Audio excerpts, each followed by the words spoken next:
Hey there. So it is Care Monique.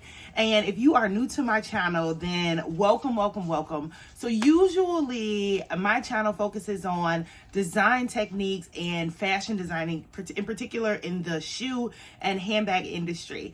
But I have actually been led to shift my channel just for a couple of weeks to really talk about something that has been happening in my life, something that is super important to me and my journey. And honestly, it's a spirit thing. God really dropped something on my heart and told me that this is what you need to be talking about in this season and for this reason. So if you are not subscribed to my channel already, please hit that like, that subscribe, and that share button if you really like this video. But also, please feel free to leave me some comments. Feel free to ask me questions. I love all of those things. So without further ado, I am going to jump right into this video so that I can tell you all exactly what this temporary shift is.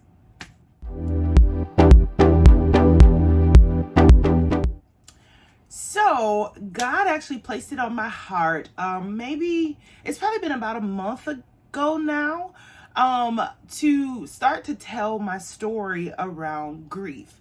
So my mother died on June the 25th, 2021. And she died due to an infection in her blood. So sepsis of the blood is what they call it. And my mom's journey is kind of unique, in a sense, because she didn't know she was sick.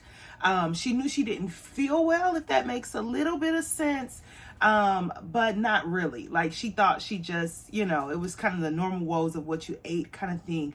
My mom was misdiagnosed with her primary care physician, and ended up in the hospital with too late of a proper diagnosis. Pretty much is what happened. And she got an infection through the catheter for her dialysis. And things kind of went downhill. Everything started to shut down because she was sick. And she ended up dying on June the 25th. We pulled her off. She was on life support at that point. My brother and I took her off. And I wanted to share this because I have been begging God for a visit from my mom, in a sense, to dream about my mom, to really, I miss her. I miss the access I had to her. My mom and I were really, really close. And I'll try to put some pictures or something here for you all to see me and my mom, but we were super tight. I grew up single family home. Not really a crazy story. My mom did an excellent job in raising my brother and I. We have pretty phenomenal lives, I'd say.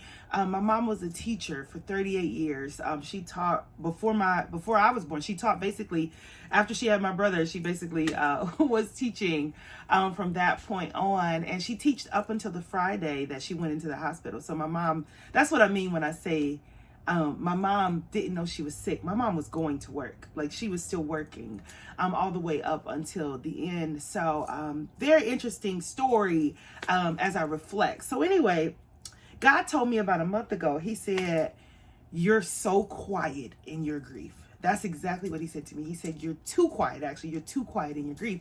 And I was like, I'm fine though. So I've experienced some of the grief stages, how you go through. So I never really experienced denial, but I guess because I saw my mother dying. So I knew when my mom died, when we let her go, I knew she died. And I was okay with that because I didn't like seeing my mom so sick. I didn't like seeing her not well, not being herself, and who I knew her to be. So the letting her go actually wasn't the hard part. It was later. It was the reality that the access that I was going to have to her, that the impact that she had on the family and her students in the community, those types of things came around. And that's when the grieving process really started to look like something for me. So anyway, we're in February 2022 now. So mom's been dead, 8 months? Actually, tomorrow will make 8 months. Tomorrow's my husband's birthday. I have to make sure I remember that. But anyway, I've been, for the last couple of months, I've really been in a place of just begging God to see mom. That I couldn't dream of my mom. When my mom first died, I couldn't even remember her face. And I know that a lot of people say that's like a protective measure if you can't physically see their face. Like I had memories of her, but her face was not there. And I think part of that was the protection of grief. My heart or my soul may not have been ready to experience her full face again. And then also, actually, I look just like my mom when she was my age. I'm going to put that picture up here. God, I feel God is very intentional because I never noticed. Like, I never really saw that me and my mom looked so much alike until I saw this picture. And I said, oh, my God, I look just like my mom. Which really settles my heart as well, because I get to look in the mirror and get to see. Her name is Brenda Faye. And I get to see Brenda Faye. But anyway, I was really, really just asking God to see her. And I could not dream of mom. I could think of memories of her, but I could not see her. So finally, a little over a week ago, I finally dreamed of my mom. Y'all, I was so excited to dream about my mom. And I needed this dream interpreted because I said, wait a minute. I got to know what this dream meant. So I am connected to quite a few spiritual folks in the Christian realm. I do identify as a Christian. So I know someone who prophetically interprets dreams, and I reached out. I actually know two people, and I reached out to them, and they told me very similar things about this dream. So I wanted to share, or shall I say, God laid it on my heart to share, because God said you need to start sharing your grief journey. He told me you are being too quiet in your grief journey. But let me back up for a second. One of the reasons that I've been so quiet in my grief journey is because so many folks have said to me, oh, you're so strong, or oh my God, you handled this with so much class. This was the hardest thing I ever did, and I've seen you handle it in a way that I've never seen anyone else handle it. And it's not to say that I wasn't hurting, because I was hurting, but I do believe that I handled my mother's death in a way that is not normal, especially in the Black community. It wasn't a loud performance, in a sense of when my mom died. And that's not to say that that's bad, but like, I really thought I was going to be screaming. I was the first person that would tell you, when my mama go, you might as well bury me with her, because I ain't going to make it. That was what I thought would happen. And I remember holding my mom's hand as she took her last breath. So she died on a Friday. Sorry, y'all. She died on a Friday, and I remember holding her hand. And my mom was taking these slow, like, because she couldn't breathe on her own. Remember, she was literally dying. So she was taking these deep, like almost these breath. Like, I've never seen my mom, I've never seen her breathe what felt like release. So my mom was breathing, and she was taking these slow, deep breaths. So her breaths were going like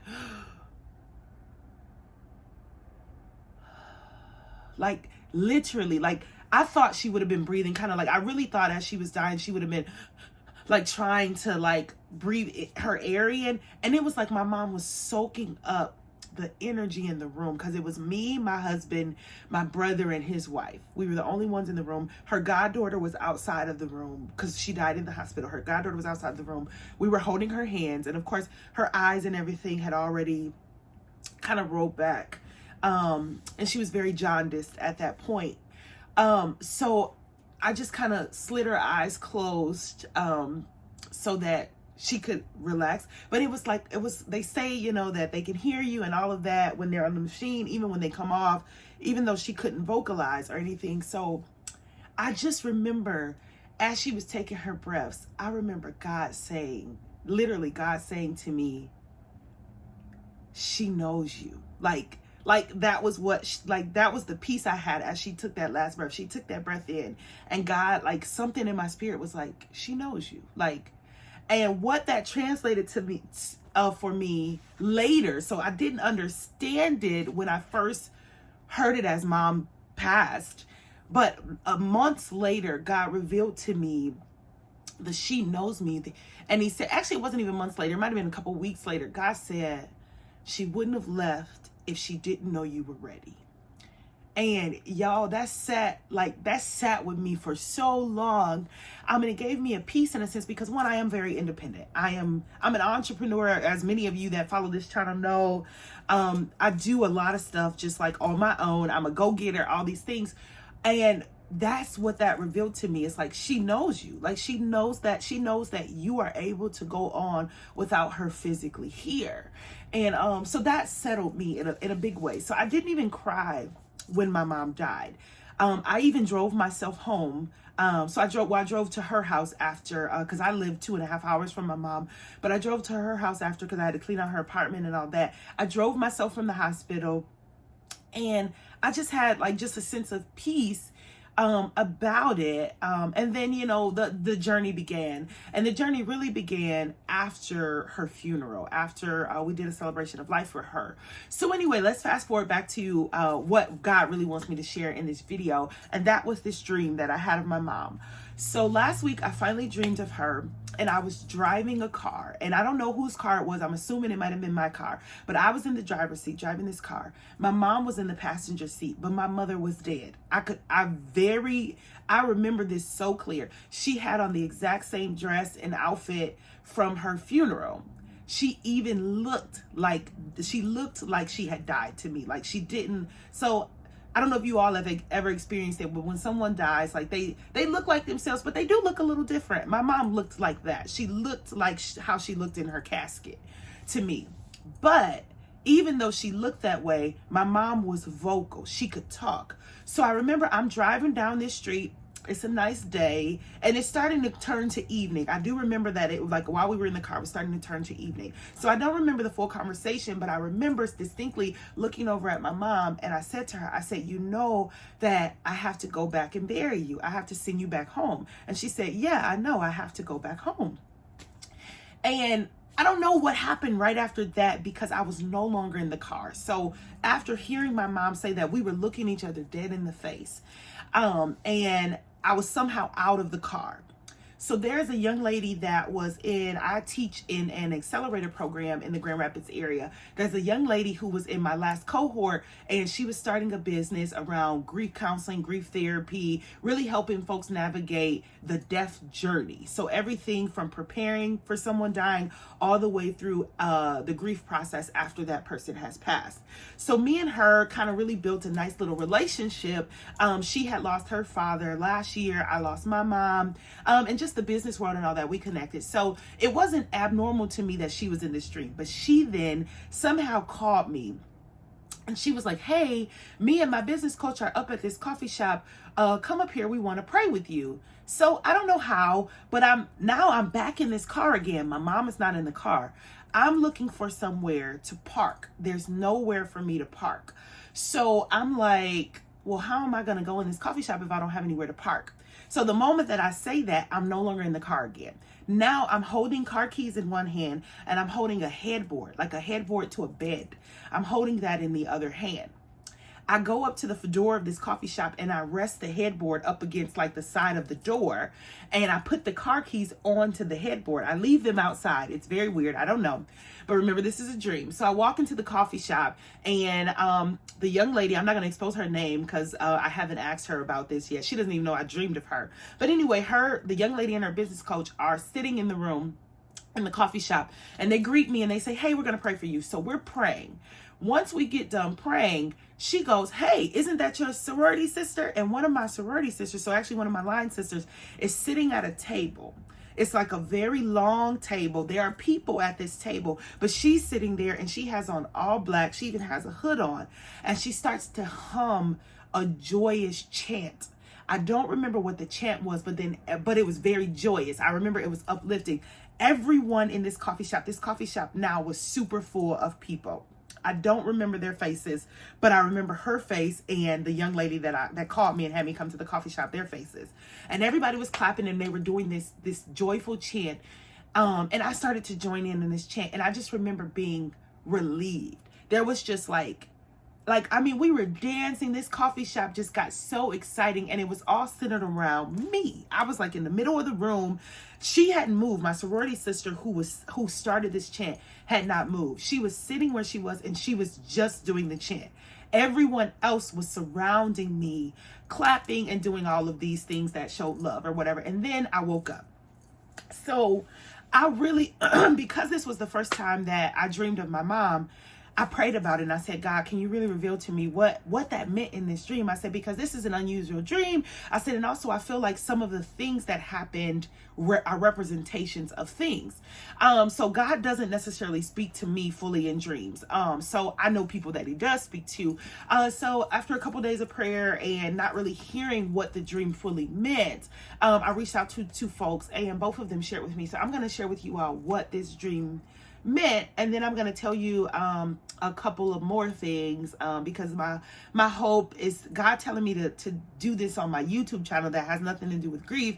I'm really hoping that this helps someone, or maybe it's to help me, maybe it's to live out loud. I have no idea just yet. I'm just doing this in obedience. But anyway, what the dream was interpreted to me, the car, because I was in control of the car represents my life and forward motion. A car allows you to go from wherever you're at to where it is that you need to be. So I had control of this car. That was representation of me still having control of my life. Even though I'm grieving, even though my mother was a huge part of my life, I still have to live. I still have to exist. My mother very much being in this car with me. She was the passenger in this car. And her being dead, me recognizing that she was not alive, was the acceptance of her death. The acceptance that she is no longer with me physically. But her being in the car represented how she's still on this journey of life with me. She is still spiritually with me as I move forward. All of the things that my mom instilled in me, our relationship together, that is not lost just because she has physically gone to her permanent home. So that was the first part of the dream. Me ending up at this coffee shop. The coffee shop itself was a representation of a place that, like, I have a place to exist with others. Like, I am not on this journey alone. And that was really pivotal for me because I told you all earlier, I'm very independent, being an entrepreneur. I'm full-time. I work in, y'all are in my warehouse studio office right now with me. And this is where I spend all my time basically alone. So sometimes you can be alone and that starts to become a part of your life because I work by myself very often. But anyway, that was just a representation of the space. Me going from having the car and physically being in control of the car to only having the car keys and having the headboard represented something else. So me putting that headboard up against that coffee shop, remember the coffee shop being the representation of a place that I have community, a place that I belong, allowed me to rest. A headboard was representation of rest. Me still having the car keys and putting the car keys onto the headboard was representation of I still have access to the car. The car, even though I didn't know where the car was in that moment, when I am ready to move forward, when I am ready to go to the next place, all I need to do is grab those car keys and go find the car, get that clicker and go find the car. So that was what that representation was. So then me going into the coffee shop, being prayed for, and then also having this joyous chant was representation of there is a community of folks that are supporting me. There's a community of folks that understand that I am in a space that I've never navigated before, that grief is very real, and it is showing up in my life, even though it's been showing up silently for me, or at least I've been portraying it in a silent way. Folks have not forgotten that I am in this space. So it was a really, after getting that,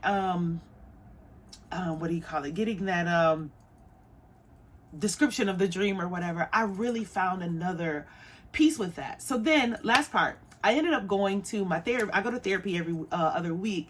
I ended up going to my therapist, and I go to a Black Christian woman therapist. I love my therapist. She's amazing. And I really love that she's a Christian because I can talk to her about spiritual things and all that. But anyway, we started our session on Thursday, and she said, I dreamed about you.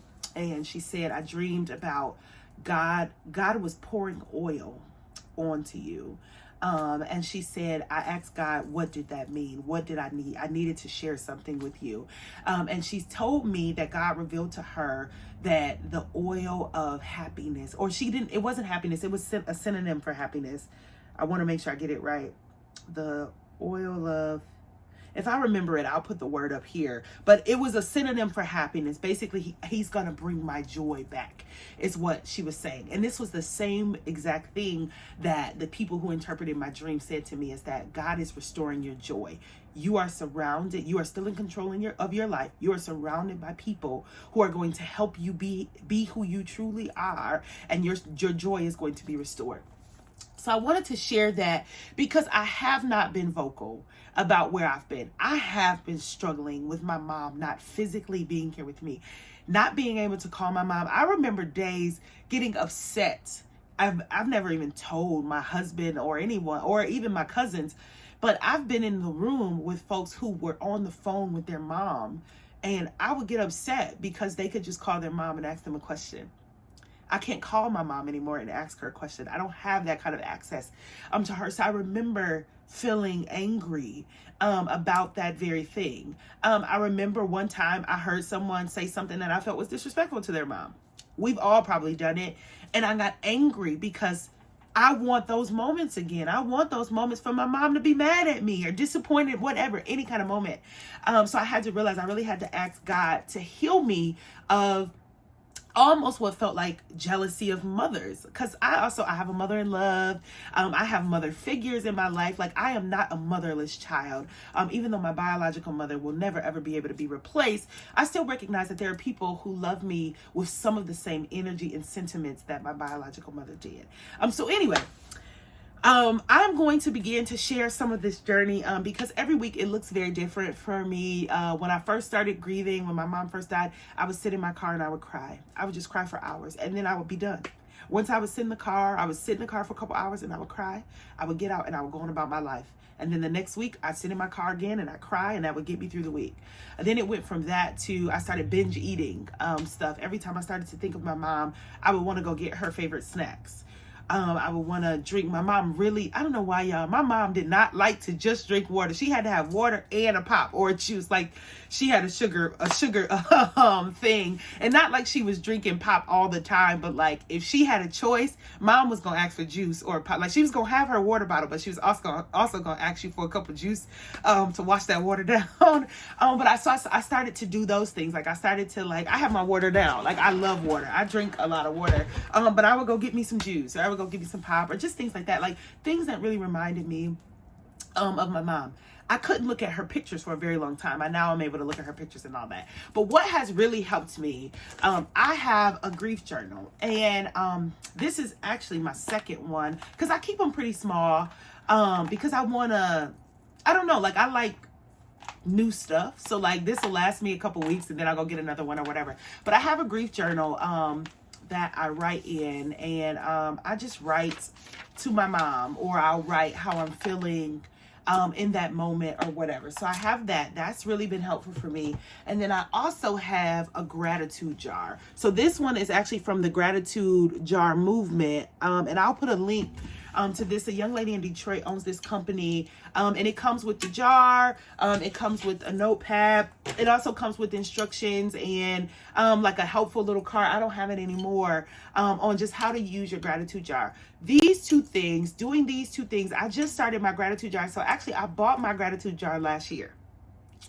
To be honest, I wasn't grateful. I didn't, or at least I wasn't at the point of being able to think about how blessed I still really am. So I didn't start my gratitude jar until last month. So it is my goal to continue to write in this. I write in it almost every day. Just about at least 5 days a week, I am putting something into this gratitude jar. And it is just really helping me live now. There was a moment in time where I was really living in, why did this happen? How did this happen? And now I'm beginning to move past that in some ways. So I just want to share a little bit of the story. I'll probably do another video and really actually walk you all through the journey of kind of when my mom got sick and what that all looked like. Because I think it's important to also share the experience that I had with the hospitals, really navigating as somebody who I've never had to work with the hospitals on the level that I had to work with hospitals when my mom got sick, because my mom got aggressively sick. Like, my mom went into the hospital with her mind, knowing how to do any and everything. I told you she worked up until the day before she went into the hospital, and my mom left this earth having been on life support. So very, very interesting experience. And then also she was in the hospital for a secret for a month. I didn't even tell anyone. My brother and my husband were the only ones that even knew mom was in the hospital because I thought she was coming out. didn't know, you know. So anyway, I am going to share some of her journey, because it's also my job to keep her story alive and well. But please feel free to leave some comments, ask questions. I'm totally open to really anyone who's experienced any kind of grief. I'll also leave some resources in the description below for any of you that might be experiencing grief as well. And I pray, it is my prayer, my earnest prayer, that if you have lost someone, whoever it is that you have lost, that you find ways to still live, that you find ways to remember them, to love them, to live in your joy. And even if that's not every moment of every day, I pray that you at least have moments of joy, moments of memories of them, because it does get better. And I'm starting to learn that already just in 8 months. This is still very fresh. My mom has only been gone 8 months. And it's a journey and it's a process. But I thank you so much for watching this video. Please subscribe to my channel. Please like this video. Feel free to share this video. And I am probably going to be talking about the grief journey, some healing stuff for a couple of weeks. And then I will be coming back with my design stuff very soon. But I'm so grateful for all of you who have watched this video. And I will see you all in the next one. Bye, y'all.